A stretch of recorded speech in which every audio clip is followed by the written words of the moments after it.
Xin chào tất cả các bạn nhé. Hôm nay mình gửi đến cho các bạn một câu đố mẹo cực kỳ hay ở trên cái bàn nhậu nhằm giải trí thôi nhé các bạn.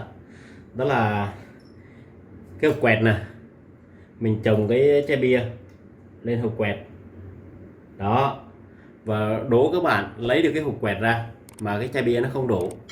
Đấy. Chúng ta có lấy kiểu nào, ví dụ mình thử lấy đổ ngay lập tức đúng không, vẫn đổ ngay lập tức. Đó. Biết cách giải thì nó sẽ không có đổ đâu các bạn. Đây bây giờ mình sẽ chia sẻ các bạn cách giải nhé. Rồi.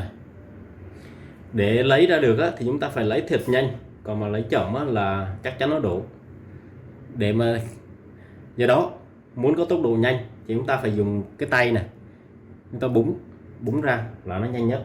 Đây mình sẽ làm các bạn xem nha, búng thiệt nhanh nha. Đấy.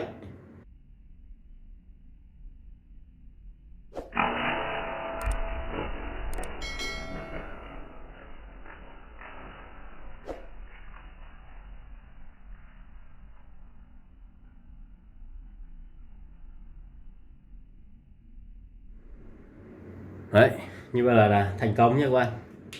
Rồi, các bạn hãy nhấn đăng ký kênh và bấm chuông để theo dõi clip tiếp theo của mình. Đồng thời chia sẻ để cho bạn bè của mình cùng biết nhé.